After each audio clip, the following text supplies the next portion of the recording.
जिला अध्यक्ष अशफाक सतलैनी के नेतृत्व में जिला कांग्रेस कमेटी के द्वारा ब्लॉक स्तरीय भारत जोड़ो न्याय यात्रा का चौकी चौराहा स्थित गांधी प्रतिमा पर स्वागत किया गया और राम धुन बजाकर गांधी जी की पुण्यतिथि मनाई। जिला अध्यक्ष ने कहा, गांधी जी का शहादत दिवस है। हम लोगों को गांधी जी आदर्शों को अपने जीवन में चरितार्थ करना चाहिए। गांधी जी के पास सब कुछ था, लेकिन फिर भी गांधी जी ने देश के लिए अपने सारे सुख सुविधा को त्याग कर देश की आज़ादी के लिए संघर्ष किया। आज हम लोगों को उसी संघर्ष को ध्यान में रखकर सड़कों पर संघर्ष करना होगा।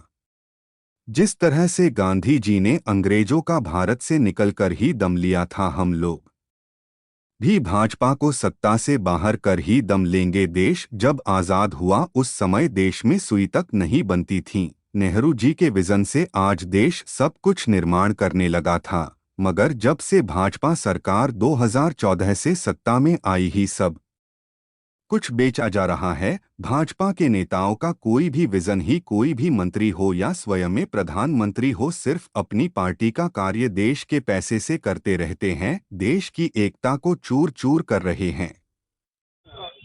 आप लोगों को आज पता ही है कि आज हमारे देश के महान नेता, जिनको बापू के नाम से जाना जाता है, गांधी जी की पुण्यतिथि है।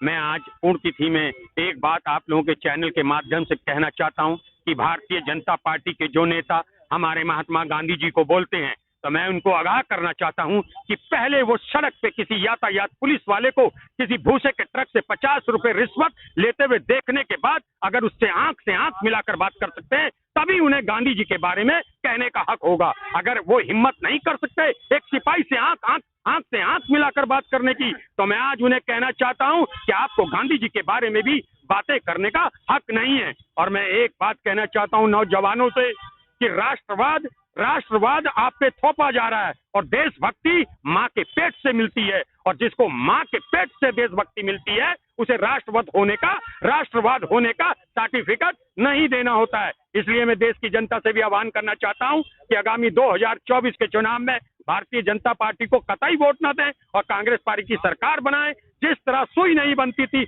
आजादी के समय में, आज हमारे देश का इंफ्रास्ट्रक्चर खड़ा करके सन 2014 तक दिया था, उसके बाद सारा इंफ्रास्ट्रक्चर इन्होंने ढा दिया। इसलिए भारतीय जनता पार्टी को मेरे हिसाब से और जनता के हिसाब से भी सत्ता में रहने का अधिकार नहीं है। जय हिंद, जय भारत।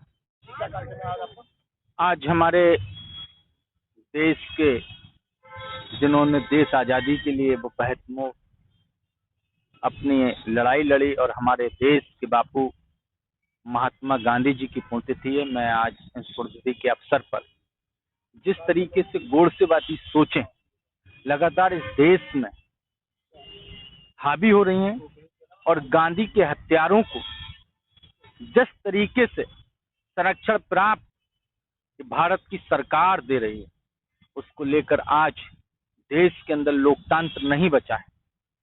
इस लोकतंत्र बचाने के लिए कांग्रेस के समस्त कांग्रेसजन आज हम गांधी जी की मूर्ति के नीचे बैठे। हम याद दिलाना चाहते हैं कि गांधी का देश गांधी की सोच से आगे बढ़ेगा। यहाँ गोडसेबाजी सोच हावी नहीं होने दी जाएगी। ये देश गांधीवादियों का देश है। ये देश न्याय से चलेगा और न्याय को लेकर भारत जोड़ो न्याय यात्रा हमारे नेता आदरणीय राहुल गांधी जी लेकर चल रहे हैं। हम उसी सोच को लेकर, राहुल गांधी जी की सोच को लेकर न्याय और संविधान बचाने के लिए कांग्रेस का एक एक कार्यकर्ता लगातार ये आंदोलन और ये अपनी गांधीवादी तरीके से अपनी बात को रखते रहेंगे। आज देश के अंदर अफसोस होता है कि लोकतंत्र नहीं बचा है, देश का संविधान कमजोर हो रहा है और बापू की सोच को धीरे धीरे खत्म करने का प्रयास भाजपा आरएसएस के लोग कर रहे हैं। इसी को लेकर हम आज यहाँ समस्त पूरे उत्तर प्रदेश, पूरे देश के अंदर समस्त जिला मुख्यालयों पर गांधी जी की प्रतिमाओं के नीचे हम सब लोग बैठे हैं और न्याय यात्रा जो हमारी भारत जोड़ो न्याय यात्रा जो ब्लॉक स्तर से शुरू हुई है और हमारी आज बरेली पर समाचार पहुंच रही हैं, हम इसी को लेकर यहाँ उपस्थित हुए हैं और इस न्याय यात्रा के माध्यम से हम न्याय के लिए हमेशा संघर्ष करते रहेंगे, इस देश के न्याय दिलाने के लिए काम करते रहेंगे। इसीलिए हम सब लोग एकत्र हैं।